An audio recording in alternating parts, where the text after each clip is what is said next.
Assalamu alaikum everybody and welcome back to your favorite place to come back to, Timbuktu. Just kidding. Welcome back to the one and only Rooftop Club. And today I'm reporting live from my rooftop, but not at night.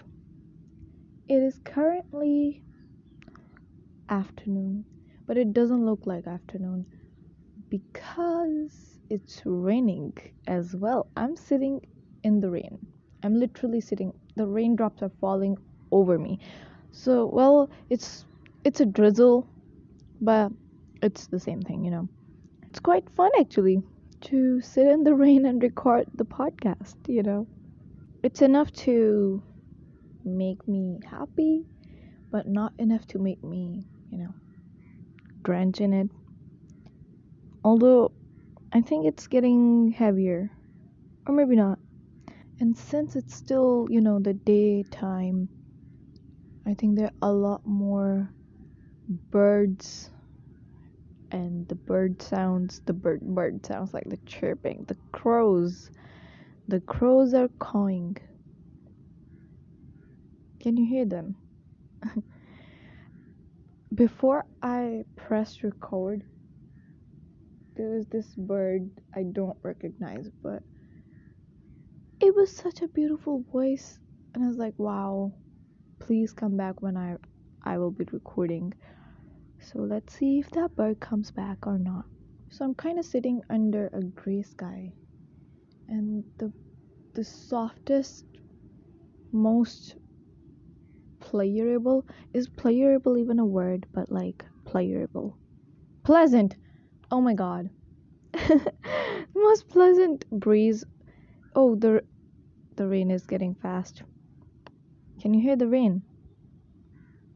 Why are you getting fast now that I'm recording? I've been sitting here for like an hour before I thought that I should record. And it was a drizzle and now it's turning into a rain. Or maybe it's still a drizzle. What draws a line between a drizzle and the rain? I don't know. But I'm scared now because it's getting fast. I might have to move. Raindrops keep falling on my head. Keep falling on my head. I don't know if you've heard this rhyme. Now I'm just gonna keep monitoring if the rain is getting fast or slow. It wasn't that good of an idea to, sit out in the rain. It's not the most predictable thing, the most dependable thing. The drizzle. It's alright. There's a storeroom on my rooftop. I'll move there. Yeah. It's getting fast. I'm still gonna wait. Maybe it will go back down because it's also quite good breeze, and the breeze might take away the clouds, the heavier clouds, and bring me back my drizzle. My sweet little drizzle. It is getting fast. I would have to move now. This is so lame. I wanted to keep sitting here. Okay, it's getting faster. Let's see how long I can stay here and you guys are with me. It's getting faster and faster. Why are you getting faster? And now the birds are like in an emergency flying away. Ugh. I guess I should believe the birds because they are always right.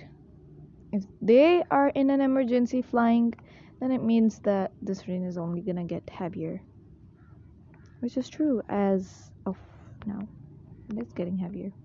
I know that this episode is so late, and I feel like I've been saying that in almost every episode. But just bear with me. I really wanted to make at least 2 episodes in Ramzan, but I failed miserably. Every day I was thinking about, I want to record today. Can I record today? How should I record today? But I just could not record. And it was such a good episode that I wanted to record in Ramzan, and I could still record it right now, but well, it was more relatable in Ramzan. But I guess, well, maybe it was part of Allah's plan. I'll take it as that. But just bear with me, okay? Episodes are gonna keep coming, but I cannot promise regularity because it's just that I don't have time. It's hard to find time. Oh my god, my phone is like like getting wet. So many raindrops are over it, and I need to clean it. But I don't know why I'm still sitting outside in the rain. It's kind of fun. It's really nice. And it's starting to smell really good as well. My rooftop floor is like cement floor and it's getting wet. You know, that wet cement smell, that earthy smell, which is the best smell in the world. Ah, okay, I'll let you listen to the rain if you can. But I'm quite literally getting wet and I have to move, I guess. So listen to the rain. And then I'm gonna run.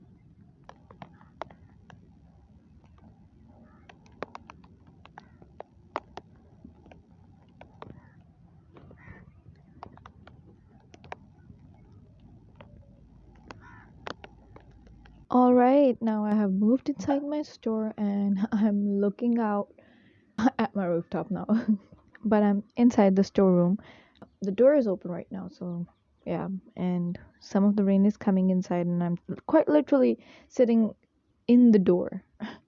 So yeah, what I was saying was that Ramzan is over now, and this is the fourth day of Eid, which is not Eid does not have 4 days, but for the sake of understanding, I'm saying that this is the fourth day of Eid, and another Ramzan has passed quite well, Alhamdulillah. I hope our prayers get accepted, and I hope we can still be like really strong on our worships and good things that we were doing in Ramadan. And I wish that we can continue that. Eid. Now let's talk about Eid. But first of all, this year the Eid is so different because when I say Eid and I say it with happiness, immediately a wave of sadness and grief just swallows me. Thinking about the situation in Palestine and Gaza, it's horrible that they couldn't even get a break on Eid. And I've just been thinking about them and how it is insane. Like how these people know how big of a thing Ramadan and Eid is for Muslims, and they absolutely ruined it for them. Oh my god, it was horrible, the situation in Gaza, even on Eid. Genocide is ongoing and more brutal than ever. I mean, think about it. How big of a deal Christians make out of Christmas. It's their most important holiday. They're obsessed with Christmas, and Eid is similar, if not more important, to Muslims. And to think that people of Gaza could not enjoy it, could not have the time that you're supposed to have, or like enjoy the Eid like you're supposed to, they couldn't do that, and it's just so sad. And just even on like Eid day, I was thinking so much about Gaza that on the first day of Eid, when I slept at night, I dreamt about Gaza, and I dreamt that it was a nightmare. For me, it was just a nightmare I could wake up from, but for them, it's a nightmare every day. So basically, in the dream, I was in Khan Yunis. I think I was part of a medical staff because I was working in a hospital. And I think it was also because ever since the Al Shifa hospital incident, I have been traumatized. And if I am traumatized, then what are they going through? I cannot even imagine what they're going through, the trauma, the suffering. So in the dream, I was working in a hospital and I was in Khan Yunis. Obviously, I don't even know exactly what Khan Yunis looks like. I just know it from the reels and the posts that I'm seeing on social media. So I was in Khan Yunis and there was like this emergency situation, and even in the hospital, we couldn't go to every corridor. There were only some corridors and some specific paths that we could take inside the hospital, and to go back to our places. I think I had a place like in a building where I was staying, and to go there from the hospital or to go from my place to the hospital, there was this specific car that would take us, and You have to wait for your turn and anything could happen while you're waiting for the cab to come. And the cab person was also a really sketchy person. It was just like horrible.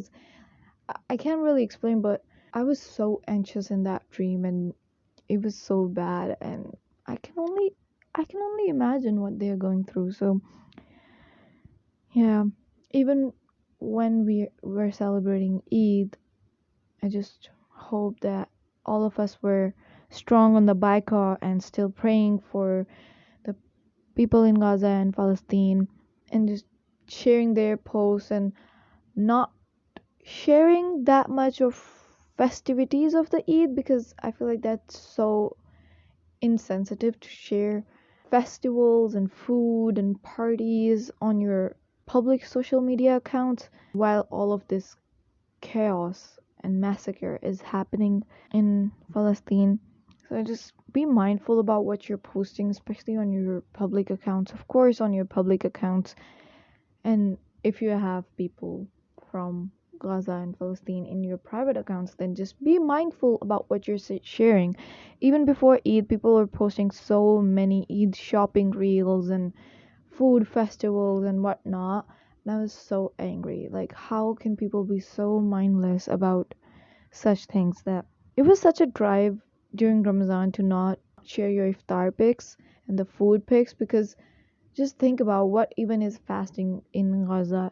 There is no food to keep the fast, and no food to break the fast. So it's just like they're fasting 24/7. They do not have anything to eat. So just be mindful about posting pictures of food and festivals and parties and gatherings, etc. And keep praying and not forget about them. Before the Eid day, I put up a post about how people are being so mindless and sharing all these pictures and reels of food and stuff. And I wrote specifically that nobody is asking nobody to not celebrate the Eid like you used to. You should celebrate the Eid. Eid is for celebrating, you know. So nobody's stopping you from that. It should be celebrated. Eid celebration is a sunnah itself, so do it, but just not flaunt it and show off, you know? And when I posted that on my status and story, people replied me and like saying, now can we not even celebrate Eid now? And celebrating Eid is one of the most important thing in Islam, and it's a part of Islam, and we should celebrate Eid. And I was like, are you dumb? Like, I was saying, why are we so mindless? And this is just the proof of that you guys are so mindless. I did not say you should not celebrate Eid. I specifically said that nobody is asking you to not celebrate anything, but people were still coming at me.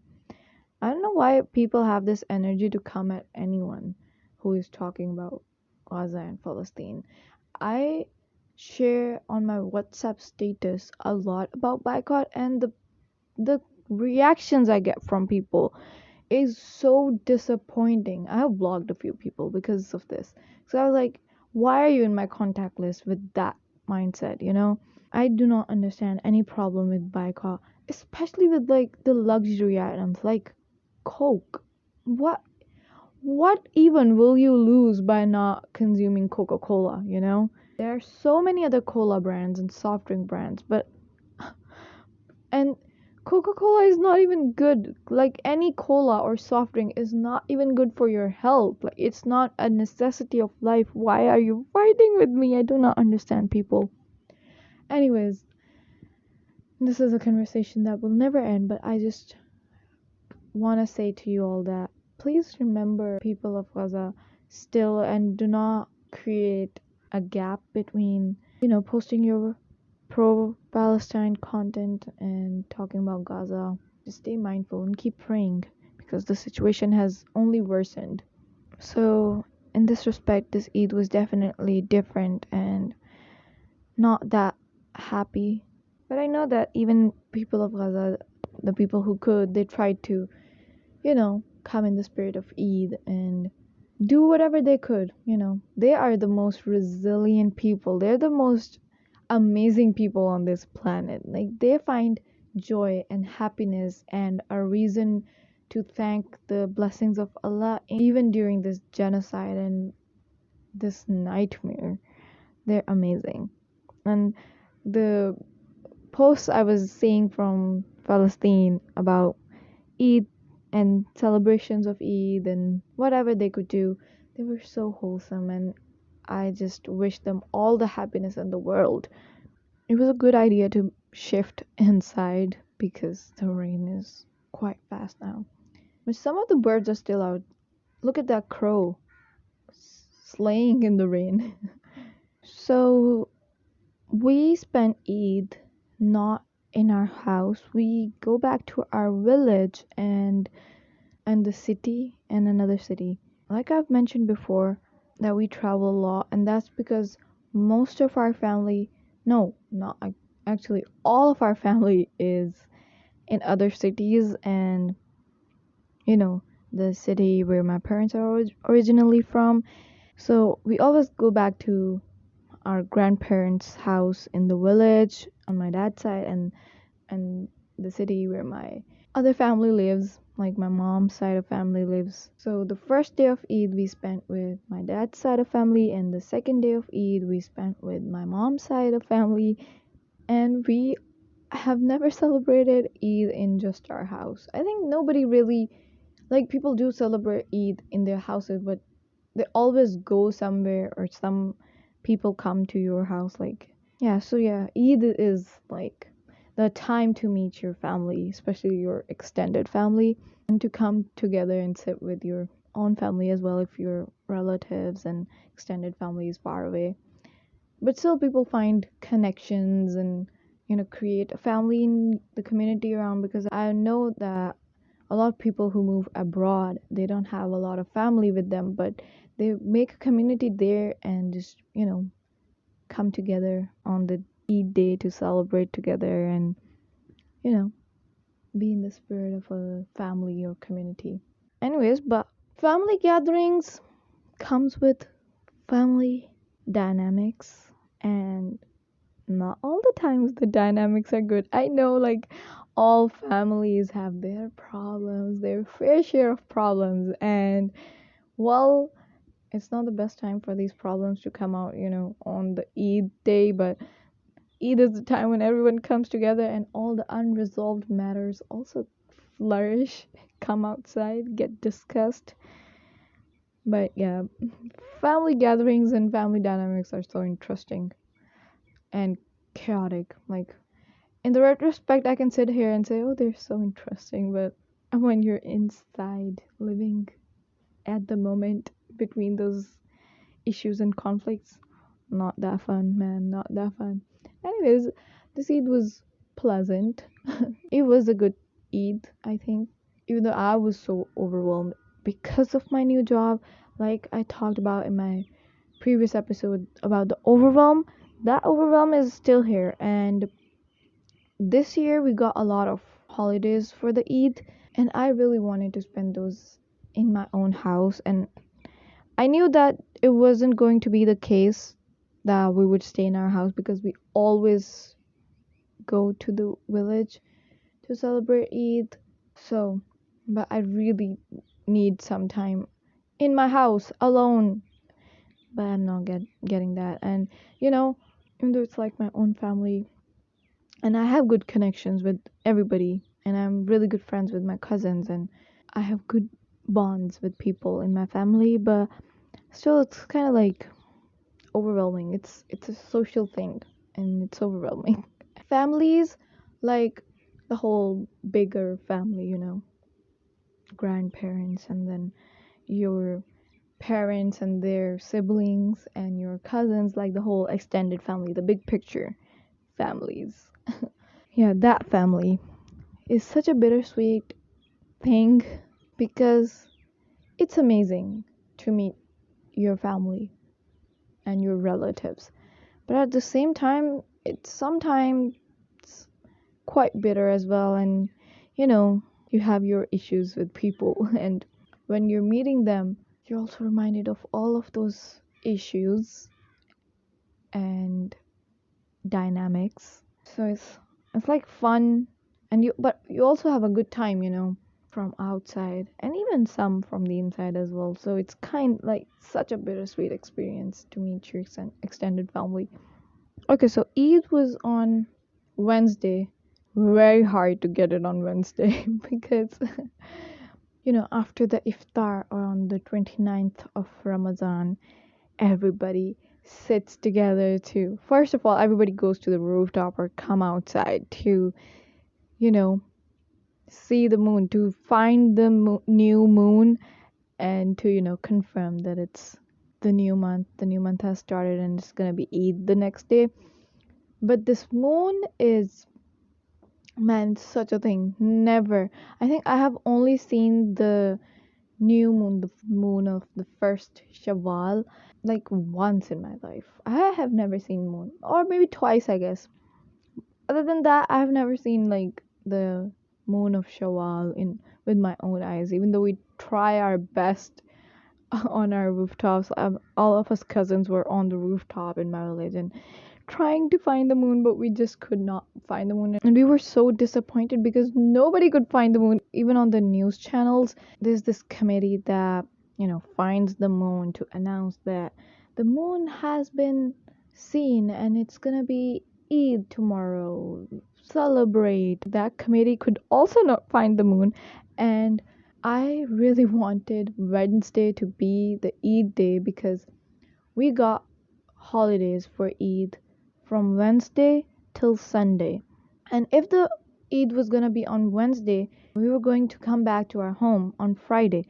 And I really wanted to come back on Friday because I wanted 2 days to myself, Saturday and Sunday before I go back to work. I really needed those. But if the Eid was not going to be on Wednesday, then it was going to be on Thursday. And that means that we would have come back on Saturday night, and that would have meant that we were going to come back on Saturday, which just left me with one day, which was Sunday. And I already don't like Sundays because Sundays are the most horrible days ever because it comes with the bad news that Monday is coming, and I hate Mondays as well. So I was desperate for the new moon. And I was the first one actually in my house, the village house, to hear the news about the new moon because everyone, it got so late, the announcement, and everyone was like, oh, okay, tomorrow it's gonna be another day of Ramadan and it's not gonna be Eid tomorrow. And people were like doing their things, and my dad was watching the news and he slept watching the news. And my dad's elder brother, he went outside.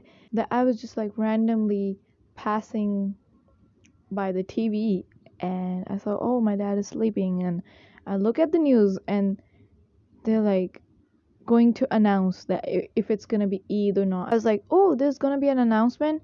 And I stood there like, let's listen the announcement.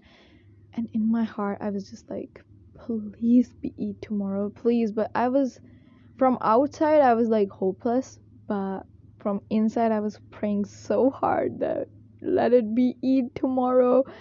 And then the announcement came and they said that it was going to be Eid tomorrow. And I was the happiest person. I yelled right there. I was like, my dad was sleeping beside me and he was like, he had to wake up startled. And I was like so loud. Tomorrow it's gonna be Eid. The moon has been sighted. The committee has announced. And I just like ran outside to tell everybody, and everyone was like so shocked and so happy. And so yeah, that's how the Eid festivities started.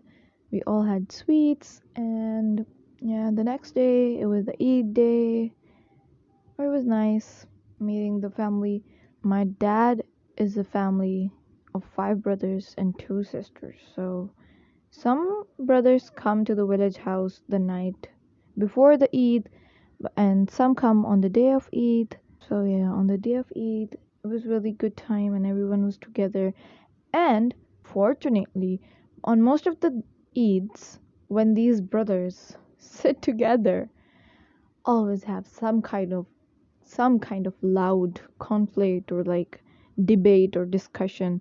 even on the lamest topics, they start like, you know how these men are. But this Eid, by the grace of Allah Almighty, no one was fighting. It was such a pleasant time.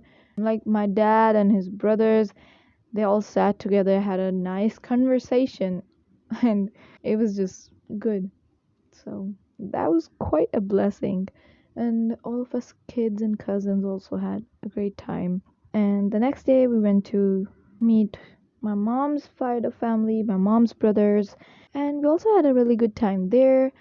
Collected a lot of Eid, but the new thing this Eid was that apparently I'm now an adult. I was a kid and now I'm an adult, and since I'm earning, Alhamdulillah, I give Eid to my younger cousins. That was quite something. And well, I used to be the Eid taker, but this Eid I was also an Eid giver. So I gave a little bit of Eid to all my cousins and sisters. That was nice and new. I guess I'm officially an adult now. There's nothing left. Nothing.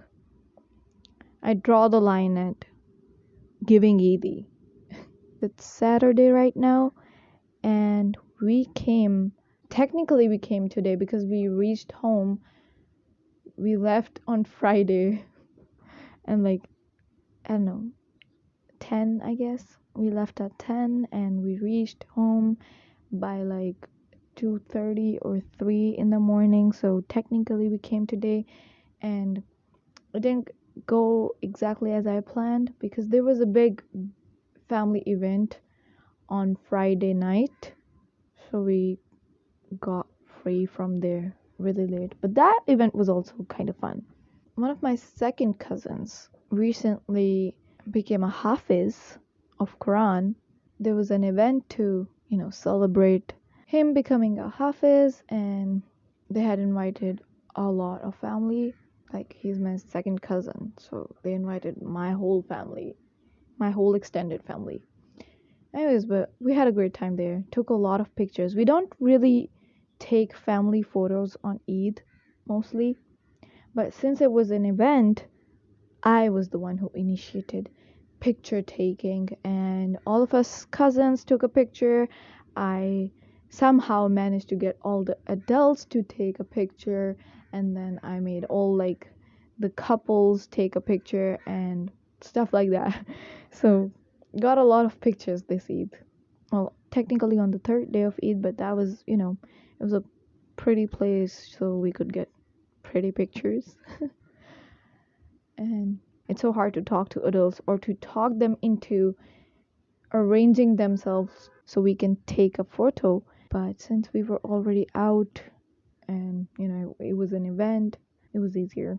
So, took those photos.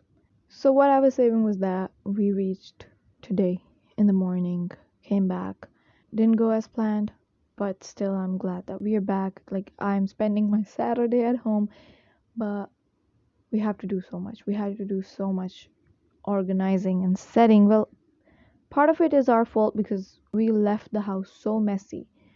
So it's our fault that we had to come back to a great mess. And today has been spent mostly cleaning that mess. There's a lot to unpack.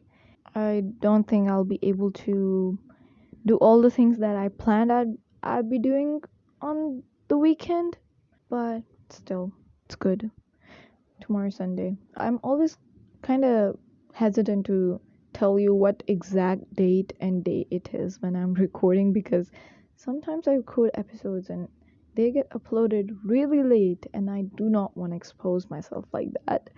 I'll try my best to edit it fast and get it up because I'm talking about Eid and family gatherings, and it's only gonna be relatable up till some days after the Eid. Because after that, everyone is gonna get busy in their lives again, and it's not gonna be as relatable. So, have to be fast. After coming back from family events and meeting your cousins, etc., I'm always like eager to go back home because my social battery goes in negative and I have to fill it up as much as I can to continue my life again on the coming Monday. But when you come back from family gatherings, the silence of your house, which is not really a silence, it's just your house. It's so loud, and you feel like there's this wave of depression almost that comes on you because just a little time ago, you were in such a gathering and community and sounds and people, and now it's just like silent, you know. Even though my house is really loud, us siblings, we are really loud and always on about something, always discussing something, always fighting over something, always just some kind of thing. We are really a lively household, alhamdulillah. But still, like when you come back from a family gathering, it's like this wave of depression. Where are all my cousins and where are all my people? Even though I was so desperate to come back, but still, like I said, families are like bittersweet things, man. There are three steps I always dread when I'm going to a family gathering. I always enjoy and get annoyed side by side when I'm with them. I'm always desperate to come back home, and I always feel depressed when I'm finally home. Oh, there were 4 points, sorry. So, yeah, these are the stages of a family gathering or meeting your extended family, the four stages, and these are must, always happen. So, yeah, it's fun. One other point is that my dadima, my grandma, my dad's mom, also came with us. So, that's really a plus point because we've been asking her so much. She hasn't come to stay at our home for quite some time now, and we miss her. It's nice to have her. Nice to have your grandparents around you. I know not all grandparents are same. I know from my friends and people that not everybody loves their grandparents or like are that fond of their grandparents, but like if your grandparents are nice people, they really add a lot of value to your life. So we've been asking my grandma so much to come and stay with us. On Friday, she finally told us that, okay, I will come with you this time. So she has come with us, and now she's gonna stay for some time, and it's gonna be really nice. And it's gonna be, in a way, it's bad for her as well that she is always on to us, like, pray, offer your prayers on time, and are you reading Quran today? And sometimes we're kids, we sometimes it gets we get annoyed, we're bad, but it's so nice to have that reminder, and because it's so easy generally in your life to forget and to not be that vigilant about offering prayers and properly doing all the Islamic practices, practice your religion. I would always like drink water standing up, or stuff like that. I don't even know how many of these are baseless and how many of these are actual things in Islam, but it's just nice to have that environment of accountability and that religious environment to be around you, because on my own I try, but I also fail a lot. So it's good that someone is there behind me with a stick in their hand, offer your prayer, because even if I don't want to, I have to. But if I'm alone, I might not. Sometimes if I'm depressed or something, I do, leave and not offer my prayer, which is not at all a good thing. So it's good that she's here now. And not just because of this, I just really like being around her. May Allah give her a long, healthy life full of happiness. May she stay with us for a long time. Please pray for her. I was thinking that I was so overwhelmed from my job, and as soon as we got the holidays, we we were ready to leave the house for the Eid, and I was thinking that I did not get a break. In my mind, I was complaining so much about not being able to get a break because I was like, I'm going on a job and now I have to go. I cannot, I'm not like getting enough time for myself because now I'm gonna go to the, family house and there are gonna be people around me all the time and where's my break and all that. But I feel like now that I have come back home, that even though I've spent these days with people, but they were different people from the people, I have to deal with on daily basis from Monday to Friday or Saturday. So these were different people. So in a way it has sort of only healed my overwhelm. Like at least I got a break from those people I was around initially. Like I did not get a break from people, but I did get a break from, the specific people. So I'm just trying to be optimistic, trying to find whatever straws I can. I'll make another whole episode about social battery and stuff like that. Since we took a lot of pictures on this Eid and all these pictures are scattered in all the different mobile phones, of my cousins and other phones, etc. We were like, are we gonna make a group? We will make a WhatsApp group and we'll share all the pictures in there. But I'm so scared of making a WhatsApp group because if the complications of a family, extended family WhatsApp group. Man, we've tried that before. Once upon a time, many years ago, we made a WhatsApp group and it was also to share some pictures. I don't know for what event it was, but the family group stayed. And initially, it was a good thing, that family group. But eventually, the magic happened. The magic or the dark magic, whatever you want to say. The complications and the weird things that come out of family groups and WhatsApp groups, the issues and conflicts and etc. etc. Someone minds something someone else says, and then there becomes groupings inside of the group, and there's so much tea that gets brewed too. So eventually, we, after I think a year or so, or maybe more than a year, maybe it was many years, I don't remember. We eventually deleted that account because that was so needed to finish that account. But this time, when my one of my cousins said to me that okay, I'm gonna make a group and share all the pictures there, I was like, PTSD coming back. I was like, man, do not make a group. But I think I checked in the morning. I think she made a group because, well, it would have been so difficult otherwise, anyways. But I'm just waiting for everyone to share the pictures, and I'm gonna delete this group. I'm not gonna let this group stay because I know I've been traumatized before.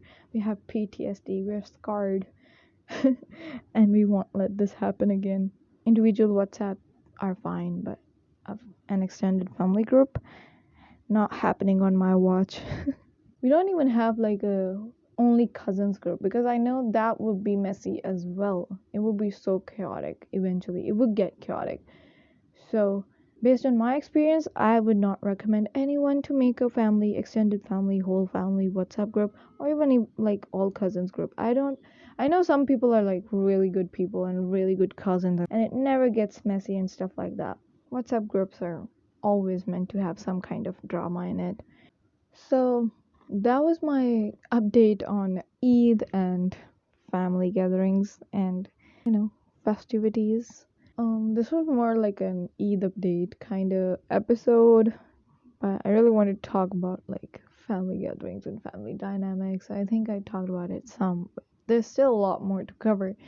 Every topic I talk about, there's always so much more to cover on that topic. So yeah, I guess I will make more episodes as the time comes by. Anyways, I hope you guys had a good time on your Eid and just keep your family dynamics simple. Try not to, take things too personally. Try to keep things light. I know families can be so messy sometimes, but also so beautiful. They're family, after all, blood. To some extent, I do understand how, you know, blood is thicker than water. The whole blood thing, the bloodline, etc. That's getting dramatic. All those dramatic lines about bloodline and stuff like that. I do understand that to some extent. I know everyone's dynamic is not the same, but yeah, just try to enjoy your time together. And even if there are like issues in between, if you're like from the younger generation, just let the adult matters be the adult matters, and don't let it ruin your friendships with your cousins and your friends. And also don't be disrespectful towards adults who might have problems with, your parents or stuff like that. Just remember to be respectful, but remember to also draw a line. So important. People can cross boundaries so easily. So keep those boundaries and tell people if they cross any boundaries or, cross any line, if they're like out of line, let them know. Don't let someone crush your ego, but also don't have that big of an ego that nobody can talk to you. All of these things are making me think about all the points in my family and people and matters. Just let's just try to have a nice time, as nice as we can have in this little lifetime. The rain has stopped actually, and there's a bit of a sunlight also. I think I should move outside. Yes, I'm coming outside. Wow. Oh my god, the sky is looking so pretty. Wow. Yeah, the rooftop is quite wet. But the sun, oh my god, today's sunset is going to be epically beautiful. I can see that. And the side opposite to the sun, like the east is so gray, while the west where the sun is so bright and colorful. There's so many hues and that the sun and the clouds are making, while the opposite side is like gray still with clouds. I love this sky so much. Such a beautiful scene, subhanallah. So pretty. I will take a picture of it. I still have to make an Instagram account for the podcast. I'm so sorry. Excuse me, please. I'm a chaotic person. I am not that organized, even though I try to be. Anyways, so this was the first episode I think I have recorded during the daytime, and it was so beautiful. I think I only recorded because it was so beautiful. I hope you're having a great time as well. Anyways, I'll see you guys soon. Don't forget to drink water, and Allah Hafiz.